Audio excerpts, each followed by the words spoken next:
Olá, professores! Sejam bem-vindos ao ATPC de hoje.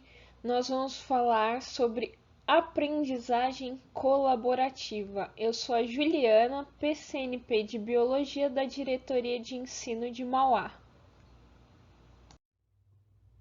Nos próximos ATPCs, a gente pode seguir este caminho aqui, ó, para acessar sem necessariamente alguém precisar ficar enviando o link. Então, entra no site da DE de Mauá, clique em Departamentos, Núcleo Pedagógico e ATPC DE.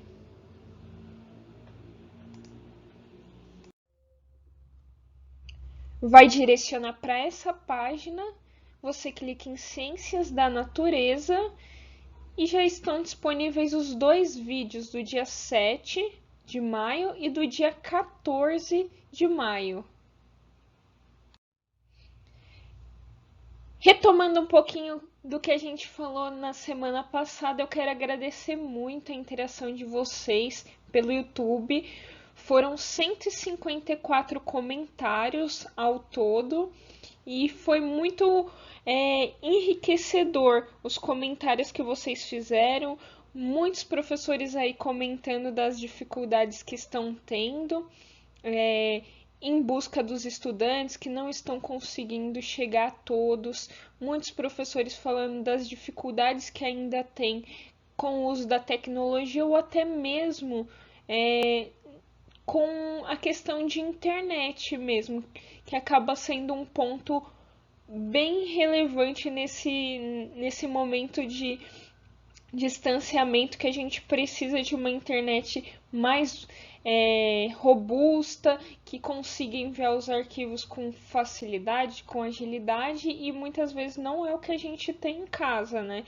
E até também os equipamentos que a gente tem. Muito obrigado pelo retorno de vocês, por terem comentado aqui que a transmissão estava melhor. É muito importante esse feedback. E a gente vai continuar tentando melhorar, tá bom? Do formulário do ATPC da semana passada, eu trago aqui para vocês as respostas que vocês deram. Então, o que seria interessante abordar nesse ATPC de hoje? Houveram 164 respostas e a mais votada de todas foi detalhar sobre o Google Classroom no centro de mídias, e a outra que eu vou abordar também, que foi a segunda mais votada com 28,7, atividades que possam ser feitas a partir das aulas do centro de mídias. Também quero falar para vocês que eu enviei um e-mail contendo tanto o tutorial disponível no centro de mídias, quanto alguns vídeos de tutoriais, vídeos explicativos sobre as ferramentas e aplicativos da semana passada. Houve alguns problemas porque nem todos receberam. Eu vi que deu falha em muitos e-mails, tiveram alguns e-mails que estavam escritos de forma incorreta, então peço para que vocês se atentem muito na hora de digitar esses e-mails lá no formulário que vocês respondem para avaliação, porque assim eu posso dar o retorno, colocar para vocês os materiais que eu trago aqui no ATPC, os PPTs e também alguns tutoriais quando possível, tá bom? Estas daqui foram as outras sugestões que vocês colocaram no formulário. Eu vou dar uma compilada em algumas que são muito próximas aí, principalmente sobre os alunos que não têm tanto recurso tecnológico.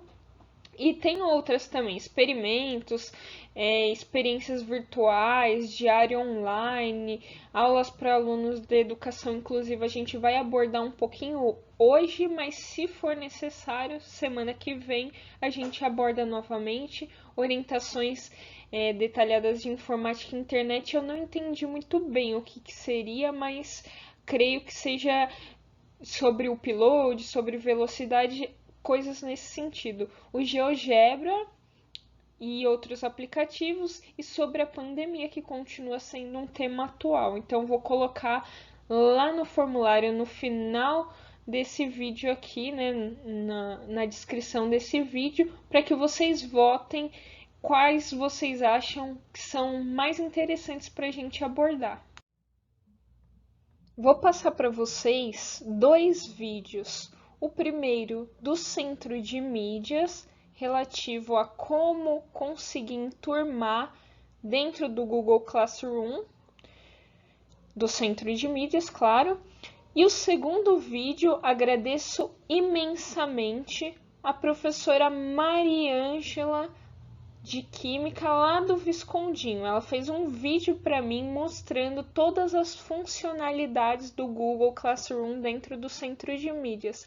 Mas eu acho importante falar para vocês que nem todas estão disponíveis, tá? Às vezes a gente clica em anexar um arquivo, ele não está subindo, está tendo alguns problemas que, segundo o nosso secretário Rocieli, em breve serão sanados, tá bom? Vamos ao vídeo.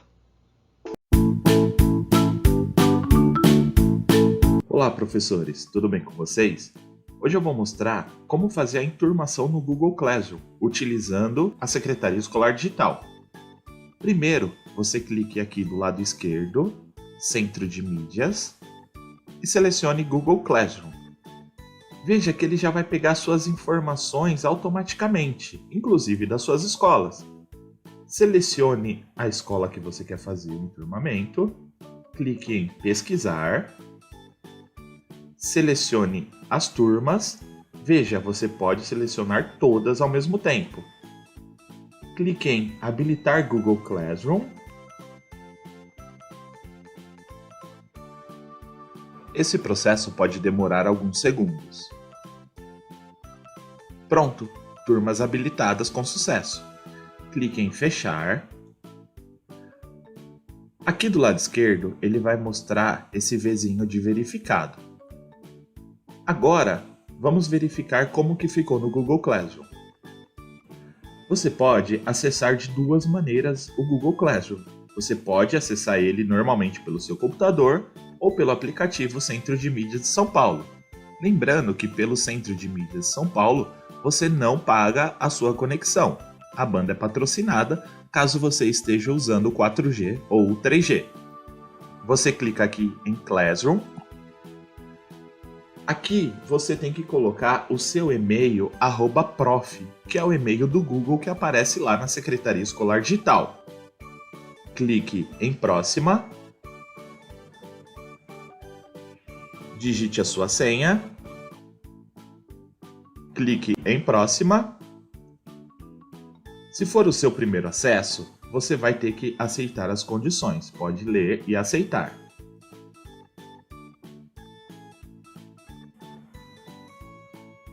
Clique em Continuar. Escolha que você é professor. E aqui estão as suas turmas. Caso você já tenha acessado alguma vez o Google Classroom, ele vem direto para essa página. Agora, você pode clicar em Aceitar nas suas turmas que estão de acordo com a Secretaria Escolar Digital. Ele está mostrando aceitar e ativar a turma. Veja, aqui, neste caso, temos 10 alunos. Isso corresponde à quantidade de alunos da sua turma que acessaram a plataforma Secretaria Escolar Digital e criaram o e-mail do Google. Você pode clicar em Aceitar.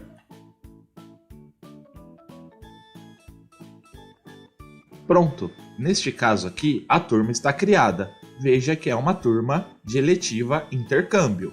Para você voltar, basta clicar aqui nesses 3 risquinhos, clicar em Turmas e você pode continuar aceitando a criação dos demais. Espero que tenha ajudado e tenha todos uma ótima aula. Então, vou mostrar algumas funcionalidades do Centro de Mídias de São Paulo. Então, a primeira coisa é fazer o login. Fiz o login e vai aparecer esses 3 botões embaixo, que é o Canais, Turmas e o Classroom. Então, a gente vai entrar no Classroom. Para entrar no Classroom, a gente utiliza do e-mail institucional. Então, vou entrar com o e-mail institucional. Aqui já estão as minhas turmas, né? Como que eu adicionei? Eu entrei lá na Secretaria Digital Escolar, e carreguei turma por turma. Então, eu já tenho turmas aqui. Elas não estão com todos os alunos, então é importante atualizar lá sempre na Secretaria Digital Escolar para ter aí a quantidade de turmas adicionadas. Então, vou clicar em uma turma aqui. Então, eu tenho essa turma aqui, de Química do terceiro ano. Se eu quero compartilhar alguma mensagem com a turma, eu posso clicar aqui e compartilhar. Por exemplo, tem atividade nova. Aí, vamos lá. Eu posso adicionar um arquivo aqui, posso pôr link, vídeo do YouTube. Eu também posso mandar para mais de uma turma. Então, se eu quero mandar para mais de uma turma, então eu posso escolher aqui, ó. Eu posso mandar para mais de uma turma. Agora, se eu tô nessa sala e eu quero escolher o aluno que eu quero mandar mensagem, eu também consigo vir aqui, ó, e escolher qual aluno que eu quero. Se eu quero mandar para todo mundo ou se eu quero mandar para um aluno específico, você pode escolher também. Agora, eu posso lançar uma atividade. Então, por exemplo, se eu quiser criar uma atividade aqui, ó, pode ser uma atividade com teste, uma pergunta, mandar um material, ou então eu posso reutilizar uma postagem, tá? Então, vamos supor que eu queira criar uma atividade. Quando eu criar uma atividade, eu posso utilizar desses artifícios aqui. Então, eu posso criar um documento, uma apresentação, um formulário que já foi falado, que você pode fazer questões. E aí você pode criar direto aqui na atividade. Então, fica mais fácil para você criar. Então, aqui está gerando um formulário. Se eu clicar em cima, eu posso editar esse formulário, ó. Posso editar esse formulário aqui. Mas como eu não quero, posso sair. Eu posso ver quais são os alunos que estão aqui no Classroom.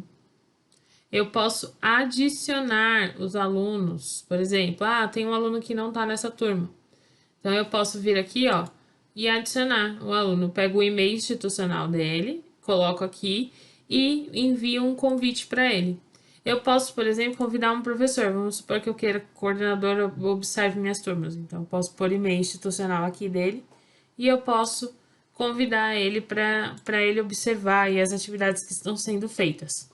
E eu posso acompanhar as atividades que já foram feitas. Então, vamos supor, clique aqui, ó. Eu quero ver a atividade. Então, eu já sei quem são os alunos que fizeram. Aqui, no caso, eu mandei para todos. Eu sei os alunos que fizeram. Eu consigo acompanhar as atividades que eles fizeram. Posso atribuir nota para eles aqui.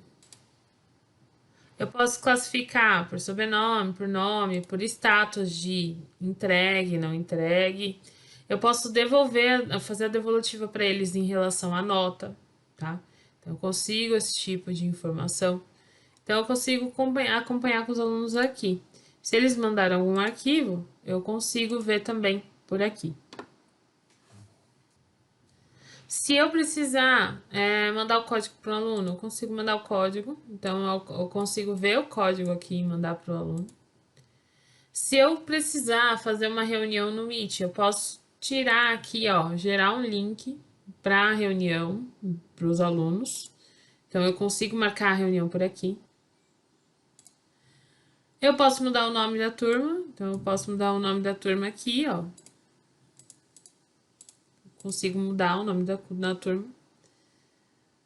O código eu também consigo copiar pelas configurações. Então, aqui eu também consigo ver o código aqui. Tá, essa aparência que eu tenho aqui do Classroom no centro de mídias.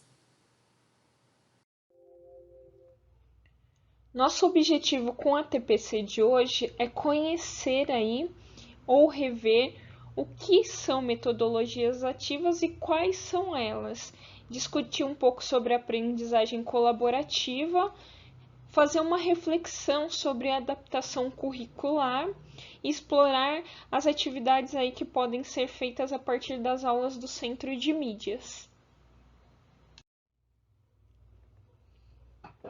Então, temos aqui a pirâmide da aprendizagem proposta por William Glasser, onde ele coloca em cada metodologia uma porcentagem aproximada do quanto se aprende a partir dela. Então, ler 10%, escrever aprendizagem de cerca de 20%, observar 30%, ver e ouvir 50%, e aí nós chegamos no campo das metodologias que são consideradas ativas. Discutir 70%, praticar 80% e ensinar, que é o que a gente faz no nosso dia a dia de sala de aula, né? Ou mesmo que nem agora em estudos à distância, 95%. Então, metodologias ativas são aquelas em que os estudantes são os protagonistas, são os principais autores. Essas daqui são as metodologias ativas, então. Vou falar um pouquinho de cada uma bem rapidamente, só para a gente ter um conhecimento básico aí. A aprendizagem baseada em problemas, ela incentiva nos alunos as habilidades de refletir, investigar e criar. Então, o professor vai atuar como mediador e vai oferecer aí uma reflexão dos conhecimentos que esse aluno está construindo. Metodologia por times, que tem a finalidade aí de formar equipes dentro da sua turma. Ela estimula aí o fazer em conjunto. Ela acontece aí por meio de exercícios de estudo de caso e ela serve para formar o pensamento crítico baseado nas reflexões e nas discussões que o grupo tem. Aprendizagem por gamificação. Então, ela encanta os estudantes. Nós sabemos que nossos alunos gostam muito de games, né? E ela é muito próxima da vida real. Por isso que ela é uma metodologia que tem sido cada vez mais utilizada. Tem jogos que são individuais, tem aqueles que são colaborativos, tem aqueles de competição e aqueles de colaboração conjunta. A gente tem os de estratégias, os de fases, e depende muito da área, do conhecimento que vai se tratar aí para escolher um game dentro do que se enquadra. Próxima metodologia é a sala de aula invertida, que é uma modalidade em que os estudantes eles são instruídos, né, a estudar alguma coisa previamente e trazer depois o que foi estudado para fazer atividades práticas, para resolver problemas, para fazer projetos ou mesmo para discutir em grupos. Temos o ensino híbrido, que é uma mescla aí do que é presencial e do que é online. E sempre eles se complementam. O professor vai ser o guia do estudante aí. Ele que vai ajudar o estudante a personalizar o tempo de estudo conforme a necessidade que houver aí de aprendizagem. Próxima metodologia, a mão na massa, que também fazemos muito, principalmente na nossa área de ciências da natureza. Então, é a descoberta através de fenômenos, coloca-se o estudante em contato com objetos onde eles possam observar, experimentar. Isso estimula muito a imaginação e a criação dele, né? Próxima metodologia é a personalizada, colaborativa e orientada. E é essa que a gente vai continuar abordando depois dessa fala aqui. Mas são equilibrados aí em construção individual, cada estudante percorrendo o seu caminho, né? Em grupo, onde ele aprende com os companheiros aí de sala, e tudo isso é orientado pelo professor ou por alguém, né? No caso, pode ser um outro orientador, um palestrante que vai auxiliar nesse movimento. Próxima aprendizagem aí é baseada em projetos, né? E isso acontece quando os estudantes se envolvem com tarefas e desafios para resolver um problema ou desenvolver um projeto, sempre tendo ligação com alguma coisa da vida deles fora da sala de aula.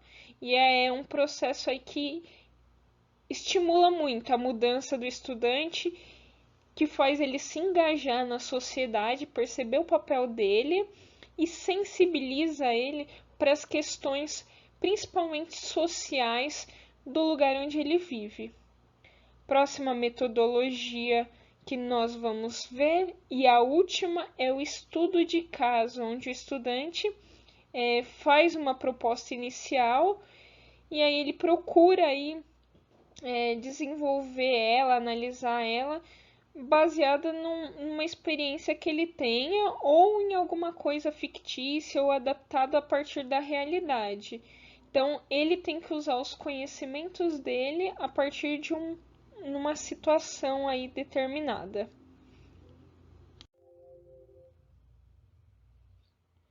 Aqui eu trago o papel do professor na aprendizagem colaborativa, mas é importante que a gente pense e reflita que nós não somos os únicos a ter um papel muito importante no desenvolvimento desses estudantes. Nós temos as famílias agora com as quais eles estão passando a maior parte do tempo, que devem incentivar o estudo, devem auxiliar esse estudante. Não dá para a gente querer tomar esse papel agora, que a gente era mais ativo do que a família. Agora, como se inverteram as coisas, né? A família tem que auxiliar muito o professor aí.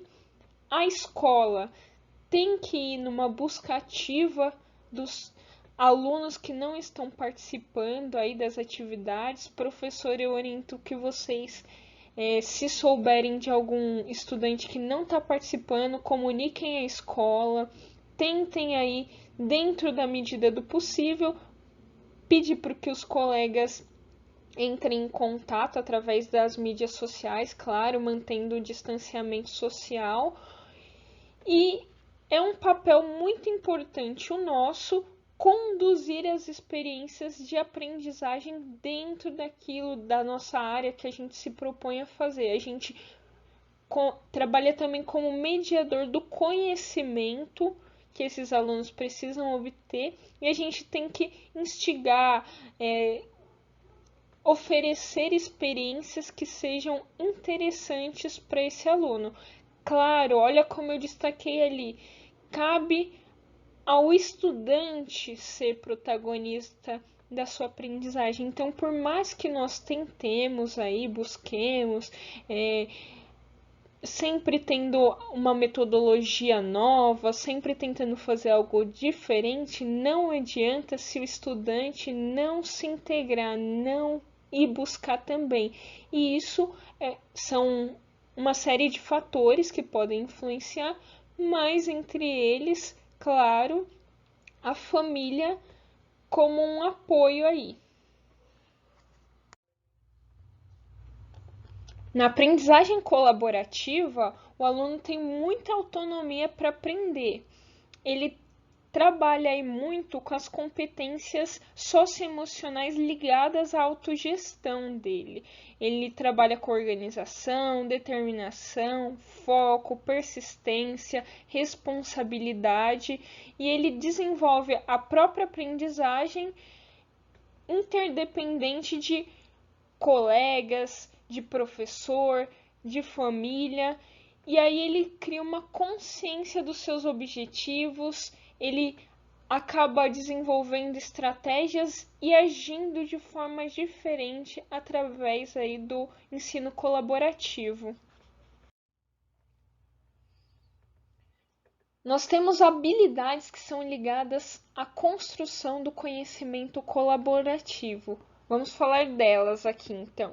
Saber buscar e investigar informações com criticidade, então, seleção, priorizar alguns conhecimentos em prol de um objetivo, seja de responder uma pergunta ou um desafio que você propôs.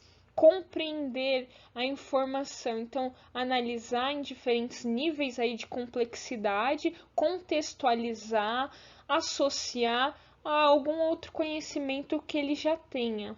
Interagir, negociar e comunicar-se com um grupo. Então, muito importante essa habilidade que vai se desenvolver aí e vai servir para ele em diferentes contextos e diferentes momentos ao longo da vida dele.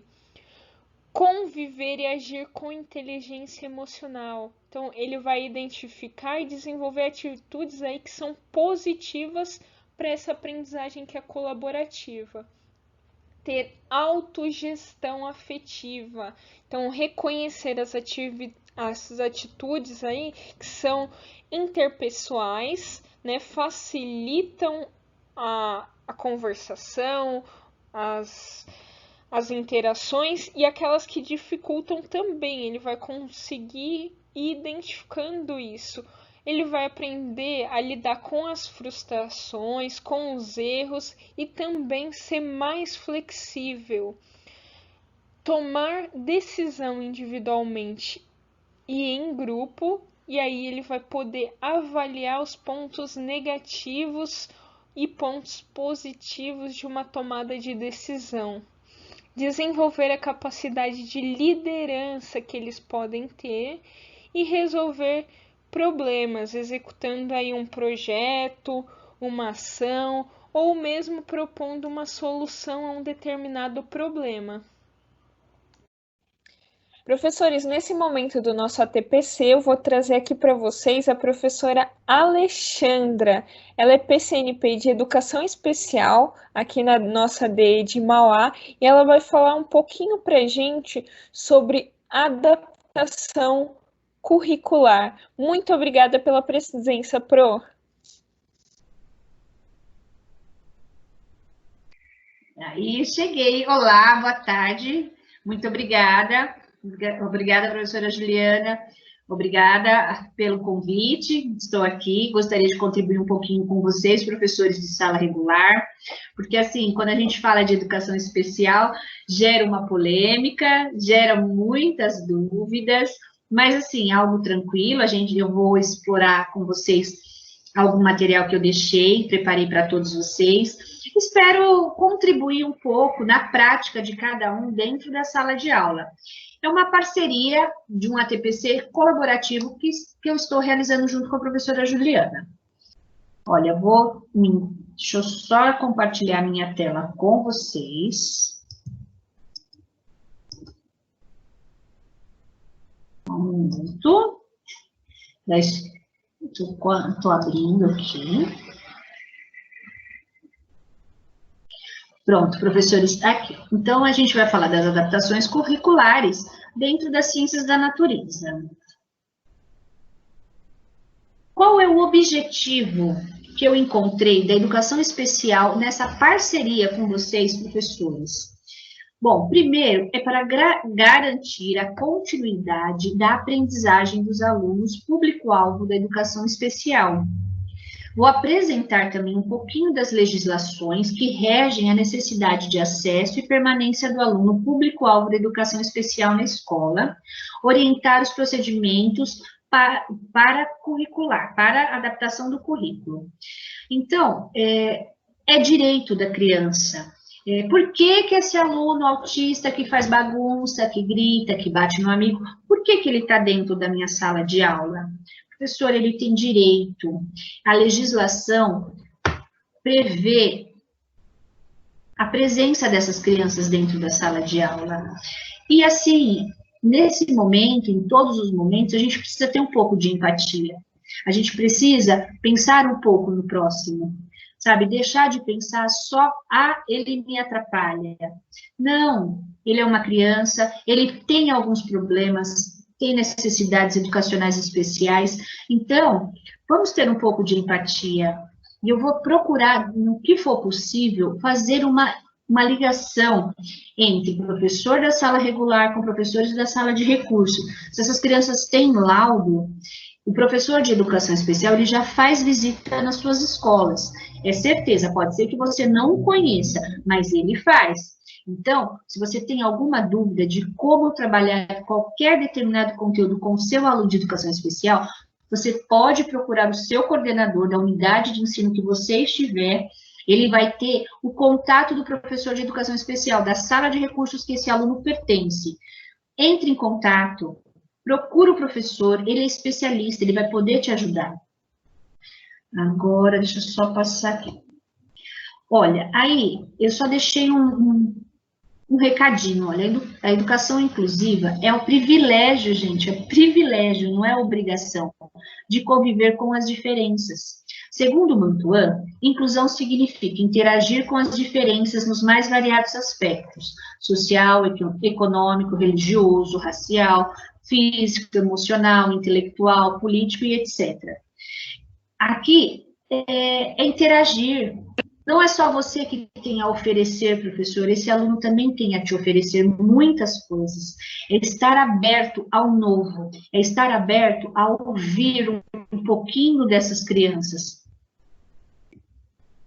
Como eu comentei anteriormente, né, existe uma legislação que garante a estadia dessa criança dentro da sala de aula, que é o artigo 17, ele está na resolução. Está na resolução e ele é o artigo 17. Em consonância com os princípios da educação inclusiva, as escolas das redes regulares de educação profissional, públicas e privadas, devem atender alunos que apresentem necessidades educacionais especiais, mediante a promoção das condições de acessibilidade, a capacitação de recursos humanos.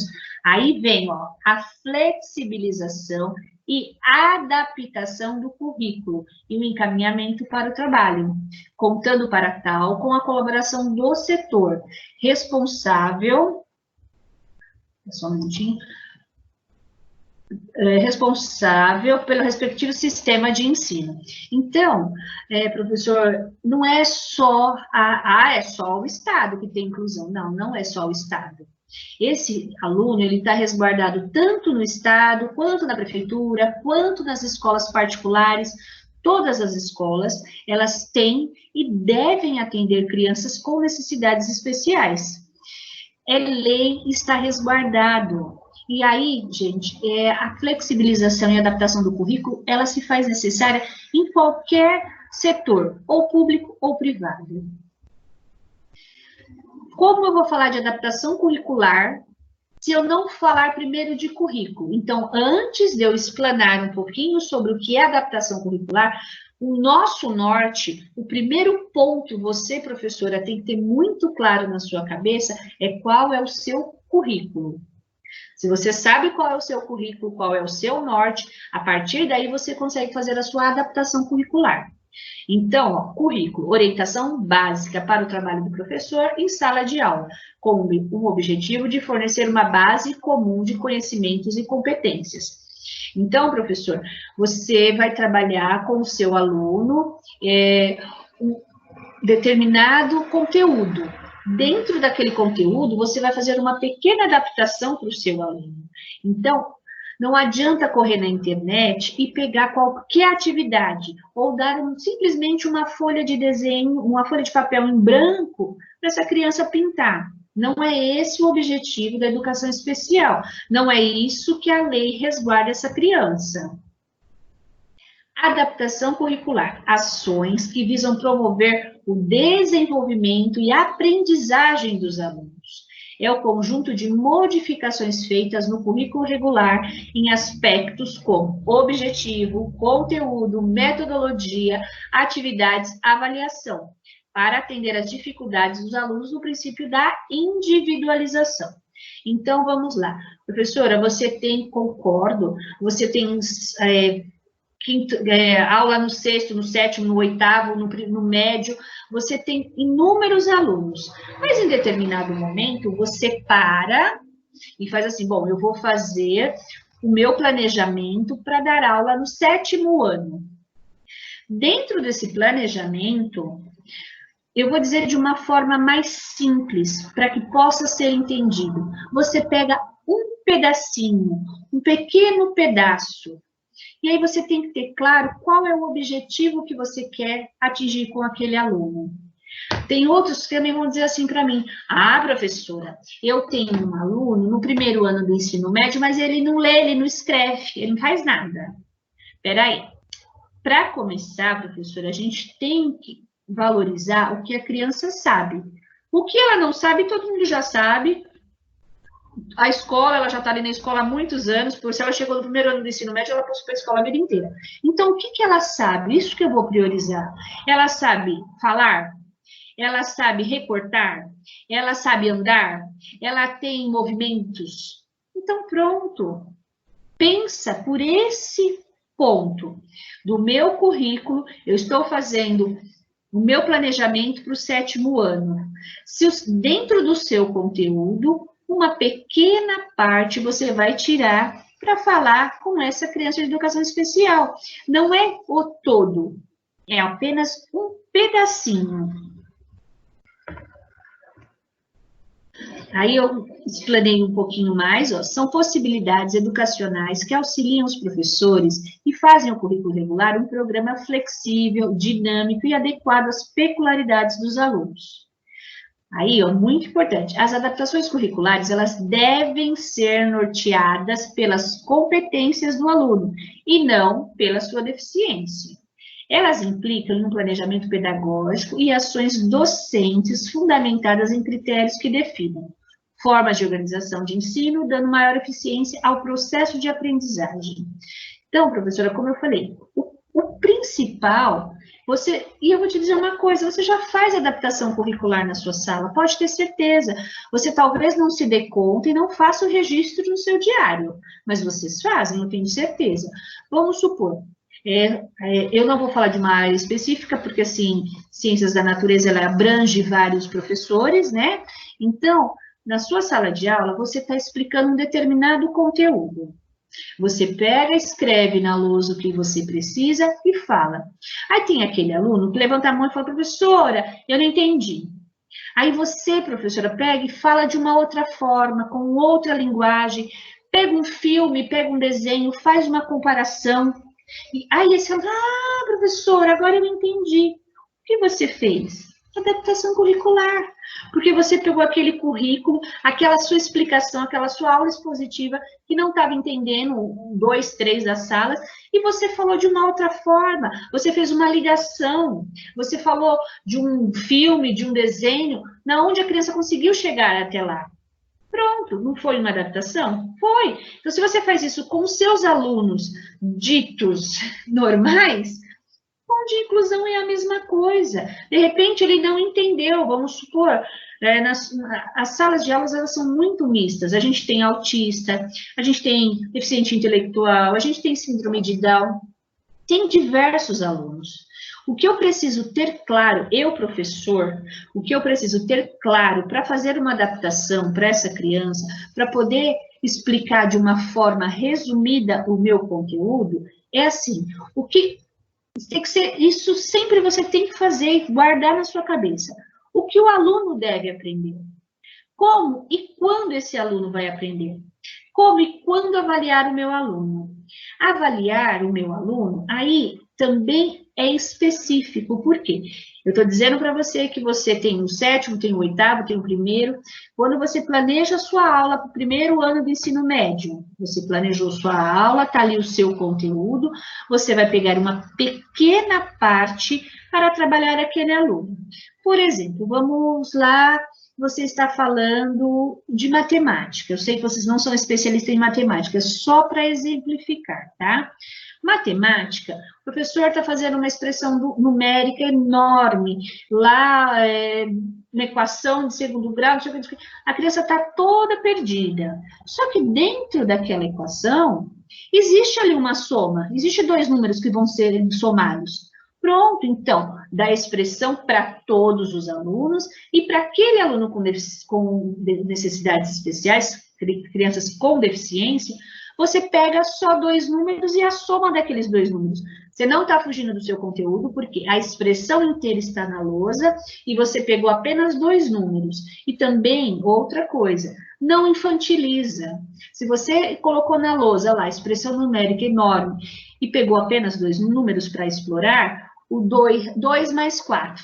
Ok, se essa criança tiver algum problema, uma descalculia, ela não vai conseguir entender o que é 2 mais 4. Ela vai demorar um tempo para isso.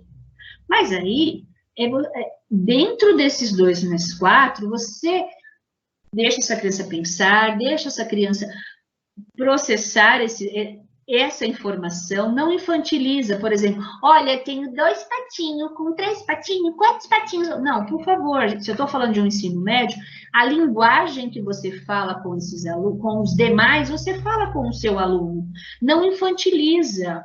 Olha, tenho 2 lápis, peguei 3 lápis, e agora? Quanto que vai dar?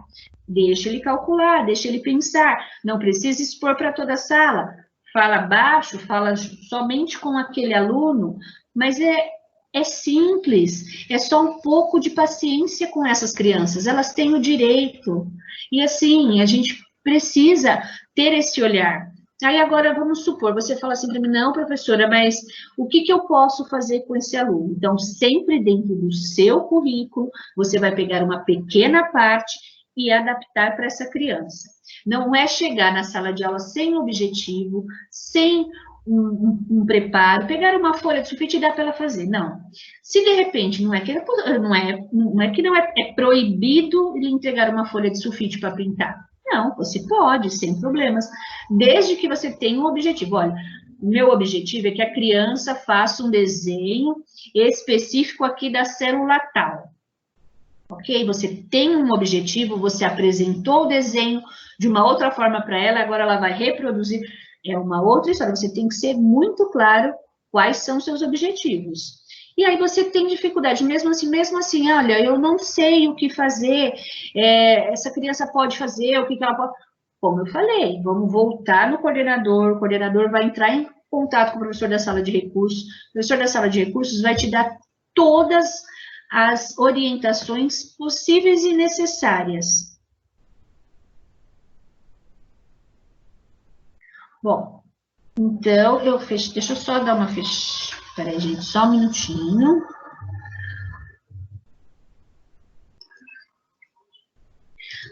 Essas ferramentas novas, né? Peraí, só um pouquinho. Estou voltando aqui, deixa eu fechar a minha tela. Voltei. Bom, eu espero ter sido clara, espero ter ajudado. E aí, quando eu falei só o último tópico que eu acabei fechando a minha câmera, que foi a avaliação, você vai avaliar dentro daquilo que você adaptou. Porque se você está lá com o conteúdo do primeiro ano do ensino médio, seja em qualquer disciplina, essa criança jamais ela vai acompanhar. Não vai. Só que assim, você chega no final do bimestre, você tem que dar nota, você tem que avaliar. Então, dentro das suas adaptações que você fez para essa criança, ela atingiu o objetivo? Ela não atingiu o objetivo? Aí você tem como dar uma nota que seja de acordo com as suas adaptações. Por quê? Hoje eu sou PCNP, mas fui professora, fiz visitas em escolas. E aí o que acontece? O aluno reprovou. Reprovou por quê? Primeira pergunta que nós, professores de educação especial, vai fazer para você. Reprovou por quê? Porque ele não entendeu nada que a sala fez. O que a sala fez, ele não vai entender. Não vai. Não vai mesmo. Então, cabe ao professor, do seu currículo, pegar uma pequena parte e transformar de uma forma clara e objetiva para essa criança. E dentro desses, olha, coordenador, eu fiz uma adaptação assim, eu fiz uma adaptação assado, e aí, no final do bimestre, ele não evoluiu nada. Ok, então ele vai ficar com 2. Ok, ele ficou com 2. Mas é dentro do que você fez para ele, não dentro do grupo. E é o que eu falei, parceria nesse momento de Covid e depois, num segundo momento, esses ATPC de colaboração, eles precisam continuar, porque A sala de recursos, de repente, ninguém nem chega, ninguém nem pergunta. Então, a gente tem que mudar essa cultura e fazer essas adaptações e fazer essa colaboração. Falei, o professor coordenador da sua escola, eu já cheguei em escola, gente, que eu falo assim, o aluno tal, mas ele é deficiente? Sim, ele é deficiente. Então, é, a gente está mudando, é devagar, mas a gente precisa saber claramente quem é o aluno da gente, qual a deficiência dele e como que eu vou adaptar. Mas o autista é diferente do síndrome de Down.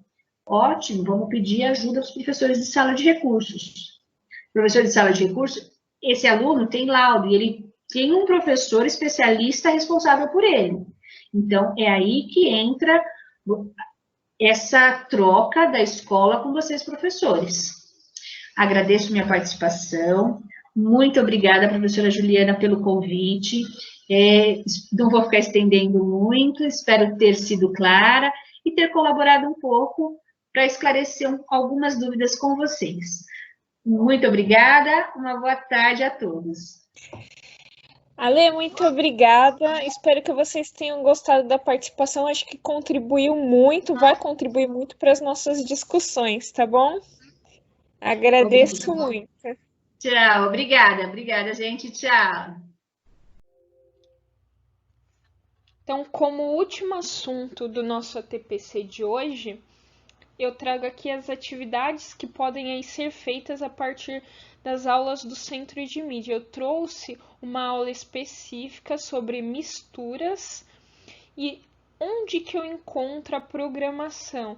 Eu encontro lá no Centro de Mídias mesmo e também está sendo disponível na TV Educação, várias aulas. Então, eu sei que tem alunos aí que conseguem assistir através da televisão, tem outros que usam o aplicativo e ainda nós temos aí que foi atualizado essa semana um canal do Centro de Mídias de cada ano, onde eu tenho as disciplinas específicas. Então, a que eu vou falar hoje é do 6º ano do ensino fundamental. Aula de ciências, então, sobre misturas, e a habilidade que eles abordaram nessa aula foi classificar como homogênea ou heterogênea a mistura de dois ou mais materiais a partir da observação e da comparação das características e propriedades de diferentes materiais por meio da execução aí de experimentos simples como a mistura da água e sal, água e areia, dentre outros. Vou contar para vocês como foi a aula. Como nem todos são de ciências aí do ensino fundamental, provavelmente nem todos assistiram. Então vou contar um pouquinho para vocês como que ela foi. Então, eles entraram falando, se apresentando, os dois professores, e já começaram com uma interação no chat perguntando se os alunos sabiam que era mistura. Eles deixaram aí uns 2 minutinhos para responder, só que a resposta foi sim ou não. Então, eles orientaram novamente os estudantes a responder o que eles achavam que era mistura. E aí muitos dos alunos foram respondendo que era alguma coisa misturada, misturar alguma coisa, e tiveram aqueles que, inclusive no chat, responderam aí associando a mistura de comida, que não sei de vocês, mas na minha família, minha mãe sempre quando vai comprar alguma coisa de carne, de frango ou relacionada assim, ela fala que é uma mistura. Então, tiveram alguns alunos que foram por esse caminho também. O professor faz anotações, então, do que os alunos vão interagindo pelo chat, e aí eles propõem logo em seguida o primeiro caso, que é a doença de Bia. Então, Bia ficou doente e não foi à escola. Ela teve diarreia e vomitou durante a noite, ficando desidratada. Sua mãe a levou ao médico, onde ela foi medicada, e ele receitou soro caseiro, dizendo: Dona Maria, prepare o soro caseiro e dê para Bia beber. Misture açúcar, sal e água filtrada ou fervida, até ficar uma mistura bem homogênea. Eles fizeram a leitura desse texto durante a aula e deixaram alguns minutos para os alunos tentarem identificar o que seria a mistura aí que está falando e também colocar pontos que eles achassem importantes a partir deste primeiro caso aí de Bia. Os professores pediram para que na interação os alunos também observassem aonde estão as misturas aí. E aí os alunos foram interagindo dizendo que estava no soro. Eles deram mais 1 minuto para que fosse respondida essas duas questões. Você já tomou soro caseiro? Se sim, qual é a aparência? Você sabe o que é uma mistura homogênea? E aí deixaram os alunos interagirem mais um pouquinho pelo chat aí. Depois de anotar que os alunos colocaram no chat que era transparente aí, ou seja, uma fase só, eles colocaram essa reflexão. Se a mistura homogênea só tem uma fase e um aspecto uniforme, o que acontece se a mistura tiver outras fases e sem esse aspecto? Nisso, eles já colocaram o segundo caso, que é do Pedrinho cozinheiro. Pedrinho está ajudando sua mãe a preparar o almoço. Seu prato preferido, macarronada. Sua mãe pede que ele coloque um pouco de óleo na água, que está na panela em cima do fogão, para que o macarrão não grude. Ao colocar o óleo na água, Pedrinho observou que o óleo não se misturou e perguntou para sua mãe: por que o óleo não se misturou com a água? Sua mãe então respondeu: não me lembro ao certo, mas tem algo a ver com propriedades heterogêneas, meu professor dizia. E aí eles dão mais um tempo para os alunos anotarem e fazerem aí as suas considerações a partir desse caso do Pedrinho. Depois do caso do Pedrinho, eles fizeram algumas considerações, falando um pouquinho sobre a mistura de água e óleo e colocaram essa outra interação aí pelo chat. Você já tentou misturar óleo e água? Por que será que eles não se misturam? E um pouco depois eles colocaram a mistura heterogênea, tem 2 ou mais fases e pode ser perceptível só de observar, assim como na imagem do óleo e água.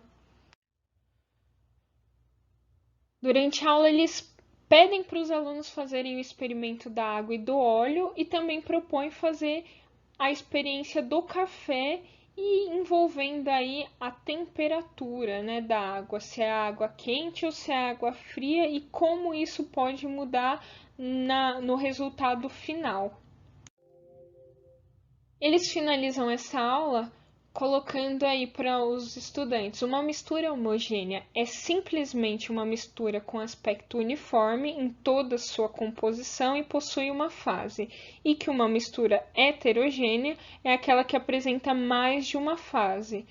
E eles propõem aí que se explore o caderno do aluno, mas eles não falam de página, não identificam nada. Então, nessa parte aí, cabe a nós passar ou não essa atividade do caderno do aluno. A partir de agora, então, eu vou desmembrar um pouquinho dessa aula, do que foi falado nessa aula e da habilidade que ela aborda, para que a gente possa pensar em atividades que podem ser feitas a partir dela. Então, ó, o objetivo da aula, dessa habilidade é classificar misturas de 2 ou mais materiais em homogênea e heterogênea e observar, comparar diferentes materiais a partir da experimentação de misturas simples. O meu critério de avaliação vai ser, então, meu aluno classifica em homogênea e heterogênea misturas de 2 ou mais materiais? Ele observa e compara as características e propriedades de misturas diferentes de diferentes materiais a partir de experimentos que são simples de mistura? É isso que eu quero, então, criar como critério de avaliação. Então, dentro dos critérios que eu criei para avaliação, eu fiz uma gradação dos conhecimentos que esse aluno pode ter, das aprendizagens que ele pode ter para criar uma avaliação. Então, primeiro aqui, identifica materiais, mas não consegue identificar misturas e nem diferenciá-las em homogênea e heterogênea. 2 aqui, consegue identificar materiais e consegue identificar misturas, mas não consegue classificar em homogênea e heterogênea.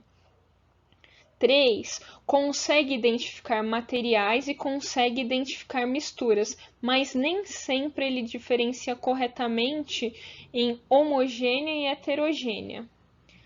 E o 4, que é o ideal, claro, consegue identificar materiais e misturas e consegue diferenciar corretamente em homogêneas e heterogêneas.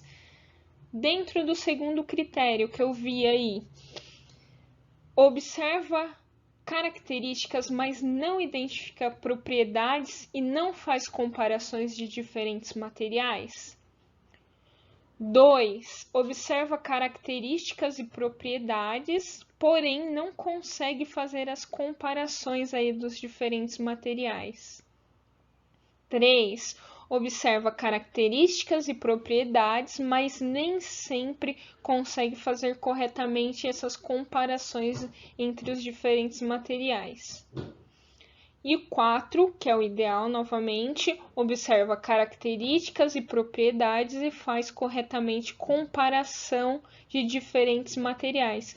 Então, essa gradação, esses critérios que eu criei aqui, eu posso utilizar para avaliar o meu aluno e mesmo posso até enviar para ele saber o que é esperado dele, colocar pontuações aí dentro de cada gradação dessa, para que ele se localize aí onde estaria o aspecto atribuído à nota dele.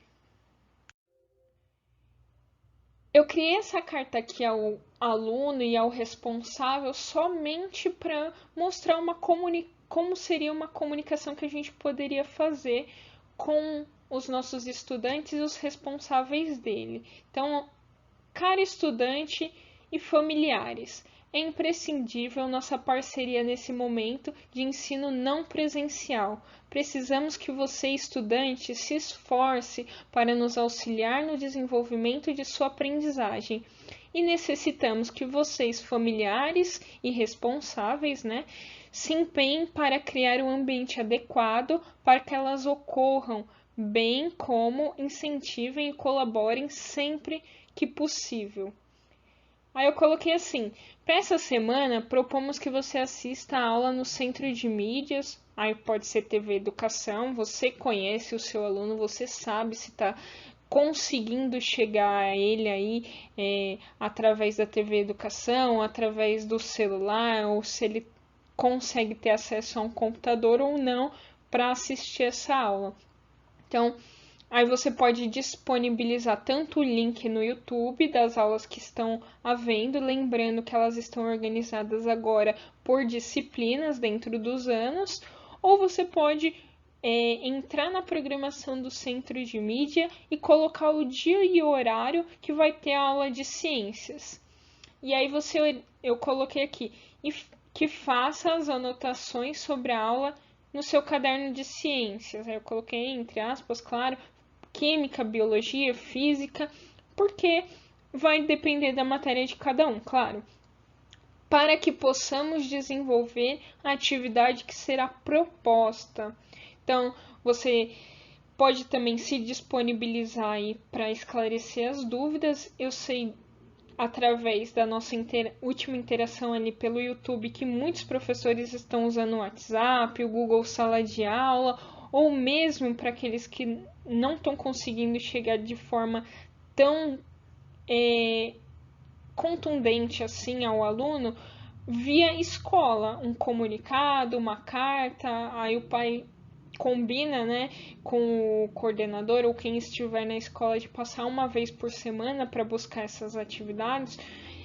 É importante tentar ao máximo manter a comunicação para que eles interajam com a gente. Uma outra coisa que é muito importante é que a gente esteja ciente de que a gente tem um horário a cumprir. E aí, nesse horário, o pai ou o aluno não tem que ficar mandando mensagem, perguntando um monte de coisa. Vocês podem deixar claro o seu horário de atendimento para tirar dúvidas. Eu atendo, por exemplo, de segunda a sexta, da 1 às 2 da tarde. Estou disponível para responder dúvidas, para que vocês não fiquem sobrecarregados diante de tanta coisa que a gente já tem que fazer. Então, só uma proposta aqui, fica a critério de vocês fazer ou pegar algumas coisas daqui e usar para vocês. Aí eu coloquei bons estudos, professora Juliana, coloquei umas figurinhas ali para dar uma caracterizada nessa minha carta. Eu trago aqui então as atividades e as ferramentas que podem ser utilizadas para realizá-las aí. Então, a criação de quiz e testes, você pode pedir na folha do caderno, por Word, diretamente do e-mail ou por Google Formulários. A criação do mapa conceitual ou mapa mental. Dá para usar aquela ferramenta que eu apresentei semana passada, o Google Conquer. Dá para pedir por um PowerPoint ou mesmo pela folha do caderno, uma folha de sulfite. A criação de memes pode ser feita pelo Word, pelo PowerPoint, pelo Paint do Windows. Dá para ser através de desenho em folha de sulfite ou caderno também. A criação de podcasts. Pode ser gravado áudio pelo celular, pelo WhatsApp, por exemplo, ou pode-se ter um aplicativo específico, como eu coloquei aqui o Audacity. Criação de jogos, tabuleiro, memória ou outros. Tem, por exemplo, um aplicativo aí para Windows, o Tabletop Simulator. Dá para fazer também em folha de caderno ou sulfite, e dá para fazer no Word, no PowerPoint. A produção de um vídeo explicativo através da câmera do próprio celular ou através desse aplicativo muito famoso entre os nossos alunos, que é o TikTok. Para produzir uma paródia, pode-se utilizar o app da câmera ou pode usar o TikTok também. Dá para analisar o discurso dos estudantes através do Teams, do Meet, do WhatsApp, por texto ou de forma oral, da apresentação oral deles. Dá para usar experimentos e pedir relatórios, né? Então, os relatórios podem ser por vídeo, podem ser escritos, né, com folha de caderno, folha de sulfite, à mão, né? E fazendo passo a passo das observações do experimento. E você pode também pegar o maior número possível dessas atividades. Então, você tem uma temática específica, você pode propor que ele desenvolva qualquer uma dessas atividades aqui para demonstrar o que ele aprendeu. E aí fica a critério de cada professor saber como que a turma lida mais ou propor mais de uma atividade que possa ser realizada. Como exemplo, eu trago aí do 6º ano a disciplina Ciências, a unidade Matéria e Energia, e a habilidade aquela da própria aula do Centro de Mídias, e o objetivo de conhecimento, misturas homogêneas e heterogêneas, separação de materiais. E o número de aulas que eu proponho para esse plano de aula aqui de exemplo são 4 aulas.